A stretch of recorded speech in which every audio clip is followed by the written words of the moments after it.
Précédemment, dans The Storytime One. Je voudrais vous ouvrir mon cœur. Voilà. C'est la première fois que j'en parle au public, comme ça, ouvertement à tout le monde. J'ai le cœur de quelqu'un d'autre. Je monte directement au service demandé, le service qui m'avait appelé. L'ascenseur s'ouvre. Et la suite dans la partie 2 de ma Storytime. 9, 8, 7, 6, 5, 4, 3,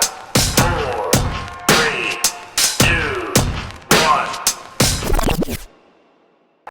Hello mes cardis, c'est partie 2 de ma nouvelle vidéo. L'ascenseur s'ouvre et les infirmières, elles m'attendaient comme sur la photo. Évidemment, dès que j'arrive, on arrête toutes sortes d'alimentations. C'est mort, je pouvais plus boire, je pouvais pas manger, alors que moi j'ai pris des chips, j'ai pris des petits trucs, on sait jamais. Enfin. Donc elle m'installe dans une chambre, elle prend mes constantes, qui veut dire la tension, le poids, la taille, la prise de sang, le scanner, une écho du cœur, radio pulmonaire, vraiment un bilan complet de ma santé. Le médecin qui me suit nous explique le procédé de comment ça va se passer, on va l'endormir, etc. Et elle nous a donné un papier très important à signer, c'est l'autorisation d'opérer. Sachant que moi, entre-temps, je jouais avec mes cousins au ballon, quoi. On faisait un genre de basket.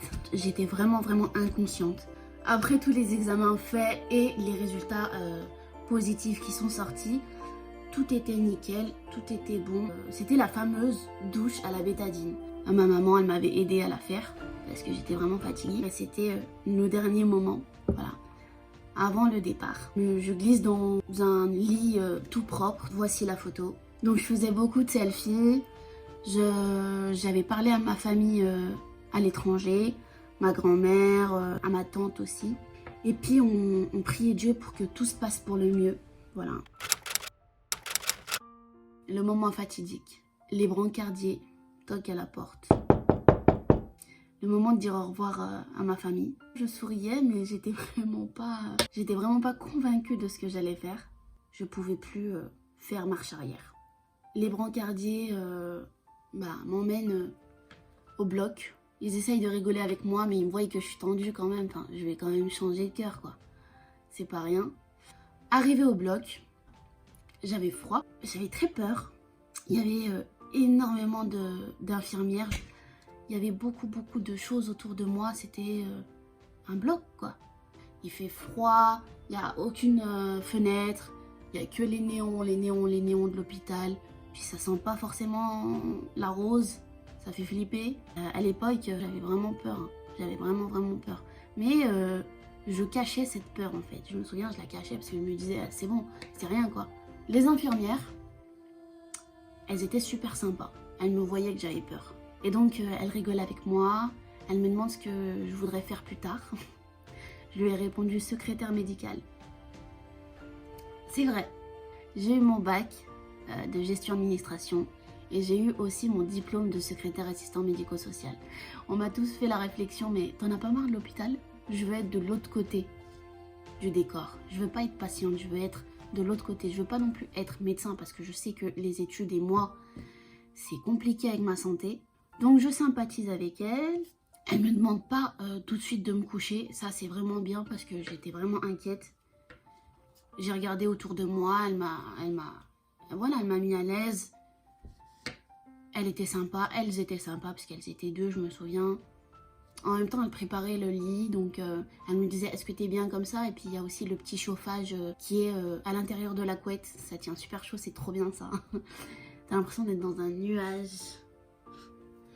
Et donc, petit à petit, elle me dit bon, je vais commencer à te mettre de l'eau dans ta perfusion. Elle m'expliquait un petit peu tout ce qu'elle faisait, tous les détails. C'est très important ça, je pense, parce que vraiment ça m'a relaxée. J'ai commencé à avoir confiance en elle en fait. C'est bien ce qu'elle a fait, concrètement. Et puis là, elle me demande de me coucher. Elle me met le masque à oxygène. Elle me dit il n'y a que de l'oxygène. Et puis petit à petit, en fait, au fil de chaque chose qu'elle faisait, quelqu'un entrait dans la pièce.